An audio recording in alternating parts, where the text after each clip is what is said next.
नमस्कार दोस्तों, मेरा नाम है भालचंद्र। ब्रह्मांड सिद्धास्त्र में आप सभी का स्वागत है। आज के इस वीडियो में हम चर्चा करेंगे कुंभ राशि में जो शनि का भ्रमण होने जा रहा है दिनांक 18 जनवरी 2023 को। उसका जो प्रभाव होगा वो कुंभ राशि पर किस प्रकार का होगा। ऐसी कौन सी बातें हैं जो कि जान लेना बहुत ज़्यादा आवश्यक है। ऐसी कौन सी बातें हैं जिसके ऊपर प्रत्यक्ष रूप में अमल करना आवश्यक होगा। सभी के बारे में डिटेल में चर्चा इस वीडियो में हम करने वाले हैं। अपना ये जो चैनल है ब्रह्मांड सिद्धि एस्ट्रो, इस चैनल पर मेष राशि से लेकर मीन राशि तक की जो सभी 12 राशियां हैं, इन सभी 12 राशियों पर जो कुंभ राशि में शनि का भ्रमण होने जा रहा है उसका जो प्रभाव होगा वो किस प्रकार का होगा, इस विषय पर वीडियो अपलोड हो रहे हैं। आप उसका आनंद जरूर लीजिए। तो आज के इस वीडियो में हम चर्चा करेंगे कुंभ राशि के बारे में। जैसे कि आपको पता भी होगा कि कुंभ राशि में ही शनि का भ्रमण है, तो साढ़े साती का जो प्रभाव होगा वो सबसे ज़्यादा कुंभ राशि पर देखा जाएगा। हालांकि मकर राशि, कुंभ राशि और मीन राशि, तीनों राशियों को जो साढ़े साती है वो जो अनुभव है वो कर सकते हो। खास करके मीन राशि को जो शुरुआत के जो 2-2.5 साल की जो साढ़े साती है वो अब शुरुआत होगी, लेकिन सबसे ज़्यादा प्रभावित होने वाली आपकी राशि है कुंभ राशि। हालांकि इसके बारे में थोड़ा बहुत अनुभव आपने पिछले करीबन 4-5 महीने पहले भी लिया होगा कि जैसे थोड़े मतलब करीबन 2-3 महीने के लिए ये जो शनि था वो कुंभ राशि में था, तो उसका जो ट्रेलर जिसे हम कह सकते हैं या फिर थोड़ा बहुत प्रभाव आपने देखा होगा। लेकिन अब जैसे ही ये शनि आपके राशि में भ्रमण करेगा तो वक्री होकर वो फिर से मकर राशि में नहीं जाने वाला। इस वजह से आपको थोड़ा सा चौकन्ना रहना होगा। तो ऐसी कौन सी बातें हैं जिसके ऊपर ध्यान देना आवश्यक है। देखिए, अमूमन तौर पर यह कहा जाता है कि मकर राशि और कुंभ राशि दोनों राशि जो है वो शनि की राशि है। इस वजह से इन राशियों पर शनि के साढ़े साती का जो प्रभाव है वो देखा नहीं जाता या फिर कम देखा जाता है। देखिए, ये इस धारणा में बिल्कुल भी नहीं रहना, आपको थोड़ा सा चौकन्ना रहना होगा। मतलब होता क्या है कि जो शनि जो ग्रह है वो थोड़ा स्ट्रिक्ट है, डिसिप्लिन है, तो आपको आपकी जो लाइफस्टाइल है तो थोड़ा सा डिसिप्लिन रखना होगा। हालांकि आपकी जो राशि है वो काफ़ी लॉजिकल भी है, डिसिप्लिन भी है, लेकिन आपने देखा होगा कि धीरे धीरे जो परिस्थितियां हैं वो जैसा आप चाहते हो उस प्रकार से नहीं है, फेवरेबल नहीं है। पिछले करीबन 4-5 महीनों में आपने इसका अनुभव लिया भी होगा। तो ऐसी कौन सी बातें जिसके ऊपर ध्यान देना होगा। सबसे पहली और महत्वपूर्ण बात, कोई भी काम, किसी भी प्रकार के बड़े रिस्क नहीं लेना। नॉर्मली हम क्या करते हैं कि हम अपनी जो भी रोज़मर्रा के काम है या फिर कभी रिस्क लेते हैं तो थोड़ा सा लक के ऊपर आप छोड़ देते हो। कई ऐसे जो व्यक्ति हो लक के ऊपर छोड़ दे कि ठीक है भाग्य का साथ मिलेगा, लेकिन साढ़े साती में आपको भाग्य का साथ नहीं मिलता। ये बात अच्छी तरह से जान लो, और जो भी आप अनुमान लगाओगे वो चूकने की संभावना काफ़ी ज़्यादा बनती है। ये बॉटम लाइन होगी। अब देखिए, ये जो अनुमान रहेंगे वो किसी भी क्षेत्र से रिलेट कर सकते हैं। मतलब अगर आप विद्यार्थी हो तो जो भी आप शिक्षा ले रहे हो, यदि आप किसी के रिलेशनशिप में है तो सामने वाला जो व्यक्ति होगा वो अलग तरह से बिहेव कर सकता है। जो परिस्थितियाँ वो काफ़ी अलग तरह से बदल सकती है। यदि आप शादीशुदा हो तो आपके पति और पत्नी के बीच छोटे मोटे प्रॉब्लम कॉम्प्लिकेशंस आ सकते हैं। पैसे के मामले में, करियर के मामले में, जो गृहिणी वर्ग है उनके मामले में अगर देखा जाए तो घर के जो लोग हैं वो मतलब हर जो व्यक्ति है, कुंभ राशि का जो व्यक्ति है जिनकी कुंभ राशि है, उनके लिए किसी न किसी प्रकार के ऐसे प्रॉब्लम हो जाएंगे। अब यहाँ पर देखिए, भूल के भी मतलब ये जो शनि है वो करीबन 18 जनवरी से लेकर 30 मार्च 2025 तक आप ही के राशि में रहेगा। तो भूल कर भी आप ऐसा नहीं करना कि किसी औरों पर विश्वास करके कोई काम करना, क्योंकि जब तक आपको खुद को पूरी तरह से कॉन्फिडेंस नहीं होता कि कोई भी अगर काम करना है तो पूरी तरह से कॉन्फिडेंस होने के बाद ही काम करना। दूसरे के भरोसे काम बिल्कुल भी नहीं करना। आपके जो अंदाज है वो चुक सकता है। लेकिन कई बार होता है कि मतलब जब भी कोई साढ़े साती में होता है तो उसे लगता है कि सामने वाला व्यक्ति उनके साथ बिहेव अच्छी तरह से नहीं कर, लेकिन सामने वाले व्यक्ति की भी कुछ प्रॉब्लम होती है, इसी वजह से वो आपके साथ कुछ अलग तरह से पेश आता है। लेकिन आपका क्या है कि आपको थोड़ा सा डिसिप्लिन लाइफ जीना होगा, और थोड़ा सा जिसे हम कहते हैं कि प्रैक्टिकल अगर आप रहते हो तो आपके लिए शनि की जो साढ़े साती है वो बिल्कुल भी प्रॉब्लमेटिक नहीं जाएगी। अगर आप इमोशनल रहते हो तो आपके लिए काफ़ी ज़्यादा प्रॉब्लम हो सकती है, क्योंकि इमोशनल व्यक्ति का होता क्या है कि वो थोड़ा सा ट्रस्टवर्दी होता है, सामने वाले व्यक्ति पर आंख मूंद के विश्वास कर देता है। तो ये बात आप बिल्कुल भी नहीं करना। ये बात जान लीजिए, ये बात बहुत ही ज़्यादा महत्वपूर्ण होती है। उसी प्रकार अगर आपको हेल्थ इश्यूज वगैरह रहेंगे तो उसके बारे में भी थोड़ा सा चौकन्ना रहिए।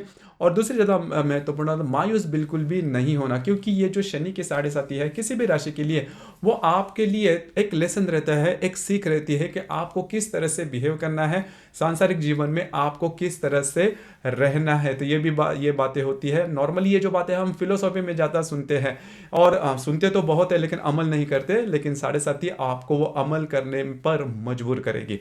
तो अगर खुद से ही अगर आप ये बातें जान लो तो आपको ज़्यादा तकलीफ नहीं होगी। अब ये शुरुआत का दौर है। होता क्या है इसमें, कभी कभी क्या होता है कि कई जो काम होते हैं वो हमारे चूक जाते हैं, हमारे अंदाज है तो है वो चूक जाते हैं, तो हम थोड़ा और रिस्क लेते हैं और थोड़ा रिस्क लेते हैं, तो रिस्क बढ़ते बढ़ते बढ़ते आप इतनी बड़ी प्रॉब्लम कॉम्प्लिकेशन में आ जाते हो कि जो शुरुआत में जो भी आपने देखा था इससे वो प्रॉब्लम है वो बढ़ जाती है। तो साढ़े साथी के बीच के फेज में यही बात होती है कि आप होता क्या है कि आप बहुत ज़्यादा रिस्क ले लेते हो, और आपको कॉन्फिडेंस भी होता है कि इतने रिस्क इसके पहले भी मैंने कई बार लिए हैं और इससे मैं छूटा हूँ। तो लेकिन साढ़े सात में मेजर शुरुआत में का जो बॉटम लाइन है, आपकी जो अंदाज है वो चूक जाएंगे। तो इस प्रकार की बातें बिल्कुल भी नहीं करना। अगर इस प्रकार से अगर डे टू डे लाइफ में अगर आप रहते हो, आपकी जो साइकी है, आपकी जो मानसिकता है वो इस प्रकार की रहती है, तो आपको किसी भी प्रकार के हालांकि प्रॉब्लम तो आएंगे, लेकिन इसकी जो इंटेंसिटी होगी वो ज़्यादा मोटी या फिर बड़ी नहीं रहेगी। क्योंकि होता क्या है कि जब भी आपको किसी बात पर अगर थोड़ी बहुत नेगेटिविटी आ जाती है, तो हम जो डिसीजन है वो काफ़ी गलत ले लेते हैं और सामने वाले व्यक्ति की नॉर्मली नहीं सुनते। तो इसके ऊपर थोड़ा सा आपको ध्यान देना होगा। अब देखिए जो शनि है, जैसे मैंने कहा कि 18 जनवरी से लेकर 30 मार्च तक का जो समय है वो आपके राशि में भ्रमण करेगा। इसमें 18 जून 2023 से लेकर 3 नवंबर 2023 तक ये वक्री रहेगा। उसी प्रकार 30 जून 2024 से लेकर करीबन 16 नवंबर 2024 तक, मतलब ये जो महीना, मतलब ये जो साल है 23 का, जो जून से नवंबर का, तो नवंबर तक का जो पीरियड है वो, और 2024 के भी करीबन जून से लेकर नवंबर तक का जो पीरियड है, इसमें ये जो वक्री शनि है वो वक्री रहेगा। अब ये जो शनि जब भी वक्री होता है तो आपके जो निगेटिव एस्पेक्ट जो भी आप फील कर रहे हो, जो भी आप अनुभव करोगे उस वक्त, वो उसमें थोड़ी ज़्यादा बढ़ोतरी हो सकती है। तो जब भी वक्री होगा शनि, जैसे मैंने अभी कहा कब वक्री होगा, तो उस वक्त में तो आपको बहुत ही ज़्यादा चौकन्ना रहना होगा।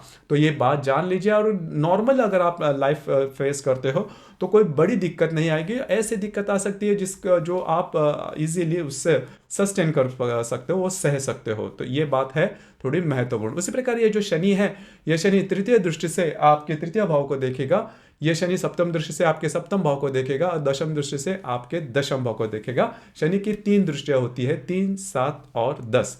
अब यहाँ पर तीसरे स्थान पर ये जो शनि आप दृष्टि देखेगा, तो उसमें आपके जो डिसीजन पावर है वो थोड़े से चूक सकते हैं। नॉर्मली इसमें एक दो बातें वो थोड़े से ध्यान में लेना आवश्यक है। जो भी डॉक्यूमेंटेशन के बारे में अगर कोई काम है तो आपको बहुत ज़्यादा चौकन्ना है। किसी को कोई प्रोमिस करने हैं, कमिटमेंट करने हैं, किसी भी प्रकार के जो अगर काम आपको करने हैं तो आपको बहुत ज़्यादा चौकन्ना रहना होगा। क्योंकि जो भी काम करोगे उसमें फंसने की, जैसे मैंने शुरुआत में ही कहा ना कि अगर आप ट्रस्टवर्दी रहते हो तो आपके जो डिसीजन है वो चूक सकते हैं। इसके बारे में आप इसके पहले भी आपने देखा होगा, कई ऐसे जो व्यक्ति है जो कि आपके सही में काम में आने वाले हैं वो आपसे दूर जाएंगे, क्योंकि आपने ऐसे कोई काम को, ऐसे कोई निर्णय ले सकते हो जिसकी वजह से आपके जो बहुत करीब लोग होते हैं, साढ़े सात में ये बात बहुत कॉमन होती है कि आपके बहुत जो करीब व्यक्ति होते हैं, जो शुभ चिंतक, जैसे जो सही में शुभ चिंतक है, वो छूट जाते हैं। तो इसके बारे में थोड़ा सा ध्यान देना आवश्यक होगा। उसी प्रकार ये जो शनि है, मतलब आपके राशि में चलने वाले जो शनि है, ट्रांजिट का शनि है, वो सप्तम दृष्टि से आपके सप्तम भाव को देखेगा। तो आपके जो वैवाहिक जोड़ीदार है उनमें और अपने, अगर आप विवाहित हो तो इसमें प्रॉब्लम कॉम्प्लिकेशंस आ सकते हैं, तो इसके ऊपर थोड़ा सा ध्यान दीजिए। उसी प्रकार ये जो शनि है दशम दृष्टि से आपके दशम भाव को देखेगा, तो जो आपका करियर है उसमें भी प्रॉब्लम कॉम्प्लिकेशंस हो सकते हैं। जो मैंने पहली बात की कि नॉर्मली किसी से ज़्यादा उम्मीद नहीं रखना। अगर उम्मीद रखते हो तो इमोशनल हो जाते हो, क्योंकि इमोशनल व्यक्ति ही सामने वाले व्यक्ति के पास ज़्यादा उम्मीद लगाए रखता है। तो अगर उम्मीद लगाए रखोगे तो आपको ये जो शनि है वो आपको प्रॉब्लम करेगा। खुद के बलबूते पर रहिए, प्रैक्टिकल रहिए, जो भी डिसीजन लेने हैं पूरी तरह से सोच समझ कर प्रैक्टिकली अगर लेते हो तो बहुत बड़ी दिक्कत वाली प्रॉब्लम आपको नहीं आएंगी। उसी प्रकार ये जो शनि है, कोई भी ग्रह होता है वो सिर्फ और सिर्फ अकेले कभी प्रभावित नहीं करता। अकेले ही ये जो शनि है वो आपको ज़्यादा स्ट्रेस नहीं देता। हालांकि ये जो टीम इफेक्ट होता है, मतलब ऐसा नहीं होता कि कोई भी जो कालाबाधी है पूरी तरह से बुरा होता है, अशुभ होता है। उसमें जो बाकी के जो ग्रह है वो भी अपना अपना रोल जरूर निभाते हैं। तो सबसे पहले इसमें बात हम गुरु के बारे में चर्चा करेंगे कि यह जो शनि का भ्रमण है उसमें गुरु आपके लिए कितना फेवरेबल हो सकता है। हालांकि आपके राशि के लिए जो गुरु है वो फेवरेबल ग्रह या फिर शुभ ग्रह माना नहीं जाता, क्योंकि ये आपका द्वितीयेश भी है और ये आपका लाभेश भी है। तो ये जो है गुरु हालांकि पैसे के मामले में आपको फेवर कर सकता है, लेकिन पूरी तरह से शुभ फलदायी ग्रह नहीं माना जाता। जैसे कि ये जो गुरु है, ये गुरु आपके फिलहाल अभी जो ट्रांजिट में है वो आपके द्वितीय भाव में है,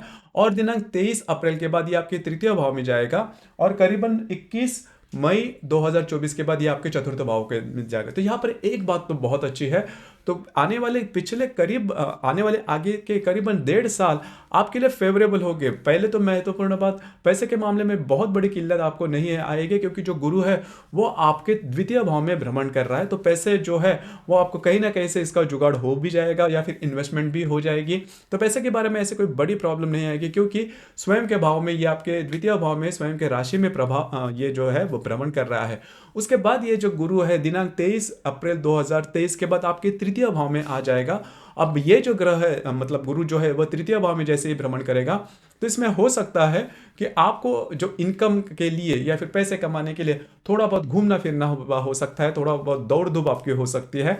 लेकिन जो मैंने शुरुआत में बात कही कि शनि की जो दृष्टि है वो तृतीय भाव पे होगी, तो डॉक्यूमेंटेशन का, तो उसमें जो रिस्क है वो काफी कम कर देगा गुरु, जो कि काफी अच्छी बात होगी। उसी प्रकार आपके जो भाई बहन है उनके साथ भी छोटी मोटी प्रॉब्लम हो सकती है, लेकिन गुरु जो आपके तृतीय भाव में भ्रमण करेगा, इसके वजह से ये जो प्रॉब्लम कॉम्प्लिकेशन है काफी मायनों में कम होगी। उसी प्रकार ये जो गुरु है पंचम दृष्टि से आपके सप्तम भाव को देखेगा, सप्तम दृष्टि से आपके भाग्य भाव को देखेगा, और नवम दृष्टि से ये आपके लाभ भाव को देखेगा। तो यहाँ पर एक बात गुरु आपके लिए पॉजिटिव कर देगा, क्योंकि ये जो गुरु है वो पंचम दृष्टि से आपके सप्तम भाव को देख रहा है। तो आप में और आपके वैवाहिक जोड़ीदार है उनमें जो छोटे मोटे प्रॉब्लम कॉम्प्लिकेशन आ जाएंगे, उसमें ये जो गुरु है वो बहुत अहम भूमिका निभाएगा, कि जो भी बातें प्रॉब्लम आप में और आपके वैवाहिक जोड़ीदारों में वो काफी एक्सट्रीम लेवल तक नहीं जाएगी। गुरु के बारे में ये बात बहुत अच्छी होती है कि कोई भी बात, मतलब अगर गुरु की दृष्टि भी किसी स्थान पर होगी तो उसके संदर्भ में जो भी बातें वो काफी ज्यादा एक्सट्रीम लेवल पर नहीं जाते, जो कि काफी अच्छी बात होती है। तो कुल मिलाकर देखा जाए तो यद्यपि शनि आपके राशि में भ्रमण कर रहा है, लेकिन उसकी वजह से जो बैड इफेक्ट आएंगे, उसकी जो एक्सट्रीम होगी या फिर एक्सट्रीम इंटेंसिटी होगी वो काफी मायनों में कम रहेगी, जो कि आपके लिए बहुत ही शुभ फलदायी बात होगी। उसी प्रकार जो गुरु है वो नवम दृष्टि से आपके लाभ भाव को भी देख रहा है, जो कि काफी अच्छी बात होगी। आपको इनकम के बारे में किसी भी प्रकार के प्रॉब्लम कॉम्प्लिकेशन नहीं आएंगे। तो कुल मिला के देखा जाए तो ये जो गुरु का भ्रमण करीबन मई 2024 तक का होगा, वो आपके लिए काफी मायनों में शुभ फल है। तो आपके लिए आपकी जो राशि है, मतलब करीबन ये जो शनि है वो शनि अभी तो जनवरी से आपके राशि में भ्रमण करेगा, तो 2025 के मार्च तक ये आपके राशि में रहेगा। तो एटलीस्ट कम से कम 2024 के मई तक का जो समय है उसमें आपको बड़े प्रॉब्लम कॉम्प्लिकेशन नहीं आएंगे, क्योंकि जो गुरु है वो आपके लिए दौड़कर आएगा, आपका साथ निभाएगा, कोई बड़े प्रॉब्लम नहीं आएंगे। तो बहुत बड़ी स्ट्रेस या फिर टेंशन लेने की बिल्कुल भी ज़रूरत नहीं है, लेकिन हाँ मतलब पूरी तरह से नॉर्मल इग्नोर करना ये भी नहीं बात होगी। और आपकी जो राशि है वो आपकी जो मतलब जो कुंभ राशि है वो काफ़ी डिसिप्लिन वाली राशि है। तो जो भी हमने बात की इसके ऊपर थोड़ा सा अमल करना होगा। अब हम राहु के बारे में चर्चा करेंगे। तो जो राहु है वो आपके चतुर्थ भाव में भ्रमण कर रहा है, और 31 ये जो राहु है ये राहु आपके तृतीय भाव में भ्रमण कर रहा है, और दिनांक 31 अक्टूबर 2023 के बाद ये आपके द्वितीय भाव में भ्रमण करेगा। तो तृतीय भाव का जो राहु होता है वो नॉर्मली अच्छा देखा जाता है। सिर्फ क्या होगा कि आपके जो भाई बहन होंगे उनके साथ छोटे मोटे प्रॉब्लम कॉम्प्लिकेशन ये करवा देगा, लेकिन उससे ज़्यादा आपके ज़िंदगी पर इसका कोई बड़ा इफेक्ट नहीं होगा। तो जो कुल मिलाकर देखा जाए तो राहु का जो भ्रमण है वो भी आपके लिए कोई बड़ी प्रॉब्लम नहीं करेगा। हालांकि 31 31 अक्टूबर के बाद ये आपके द्वितीय भाव में भ्रमण करेगा, तब आपके जो स्पेंडिंग्स रहेंगे उसके ऊपर, या स्पेंडिंग्स या फिर जो खर्चे रहेंगे या फिर इन्वेस्टमेंट रहेंगे उसके ऊपर आपको थोड़ा सा ध्यान देना होगा। लेकिन मोटे तौर पर अगर देखा जाए तो ये जो बातें हैं बहुत बड़े प्रॉब्लमेटिक नहीं आएंगी। तो मोटे तौर पर अगर देखा जाए तो यद्यपि ये जो आपके लिए साढ़े साथी है तो आपने बहुत स्ट्रेस वगैरह ज़्यादा लेने की ज़रूरत नहीं है, लेकिन जो बॉटम जो बेसिक बातें हैं वो ध्यान में लीजिए, क्योंकि गुरु है वो आपके लिए काफ़ी मायनों में शुभ फलदायी साबित हो सकता है। उसी प्रकार जो गुरु के जो दृष्टि आपके सप्तम भाव पर होगी, इस वजह से ये भी काफ़ी ज़्यादा पॉसिबल है क्योंकि जिनकी भी कुंभ राशि है उनके लिए शादी होना, ये बात जो है वो भी काफ़ी ज़्यादा फेवरेबल साबित हो सकती है। तो ज़्यादा स्ट्रेस नहीं लेना, ज़्यादा टेंशन नहीं लेना, जो भी बातें मैंने कही उसी के ऊपर अमल करना, तो बातें आपके लिए प्रॉब्लमेटिक नहीं होगी। खास करके यदि आपकी कुंभ राशि है और यदि आपका जो रवि है वो रवि यदि धनिष्ठा या फिर शतधारा नक्षत्र में होगा, तो इस साल मतलब 2023 का जो साल है वो आपको टफ जा सकता है। तो यही बात है, अगर आपका जो रवि है या फिर सूर्य है वो, यदि अगर आपका रवि या फिर सूर्य अगर कुंभ राशि में होगा या फिर मकर राशि के धनिष्ठा नक्षत्र में होगा, तो अमावस के करीब या फिर अमावस के दिन आपका जन्म होगा, तो फिर आपको जो साल है वो काफ़ी ज़्यादा टफ जा सकता है। खास करके आपके जो वैवाहिक जोड़ीदार है उनके साथ जो स्ट्रेस टेंशन वो काफ़ी ज़्यादा बढ़ सकती है। अगर आपका धनिष्ठा नक्षत्र है तो मतलब आपके कुंडली में रवि का यदि धनिष्ठा नक्षत्र है तो पिछले करीबन 6-7 महीनों में भी आपने देखा होगा आप में आपके जो वैवाहिक जोड़ीदार है उनमें काफ़ी ज़्यादा प्रॉब्लम कॉम्प्लिकेशंस हो रहे हैं, और या आगे जाके हो भी जाएंगे। तो थोड़ा सा डटकर सामना कीजिए, थोड़ा सा शांति से जो बातें हैं वह हैंडल आउट कीजिए, क्योंकि अगर समय अच्छा नहीं होता तो आप कितने भी चाहे सही हो या फिर अच्छे हो तो बातें आपके थोड़े विरोध में जाती है। तो थोड़ा सा जिसे हम कहते हैं कि मौनम सर्वार्थ साधनम, शांति से काम लेना काफ़ी ज़्यादा। वैसे भी देखा जाए तो आपकी जो राशि की जो नेचर होता है, स्वभाव होता है, वो थोड़ा सा तीखा माना जाता है। तो आपकी जो वाणी है उसके ऊपर थोड़ा सा ध्यान दीजिए। समय अच्छा नहीं होता तब थोड़ा सा मौन में रहना काफ़ी ज़्यादा इम्पोर्टेंट हो जाता है। तो दोस्तों ये था, यदि आपकी कुंभ राशि है तो शनि का जो भ्रमण आप ही के राशि में होने जा रहा है, उसका जो प्रभाव होगा वो आपके राशि के लिए किस प्रकार का होगा, कौन सी बातें ध्यान में रखनी ज़्यादा आवश्यक होगी, इसके बारे में चर्चा। आपको ये वीडियो कैसे लगा, आपने किस प्रकार से अनुभव किया, नीचे कमेंट बॉक्स में ज़रूर कमेंट करना, और अपना जो चैनल है ब्रह्मांड सिद्धि एस्ट्रो, इसे भी लाइक शेयर और सब्सक्राइब ज़रूर करना। धन्यवाद।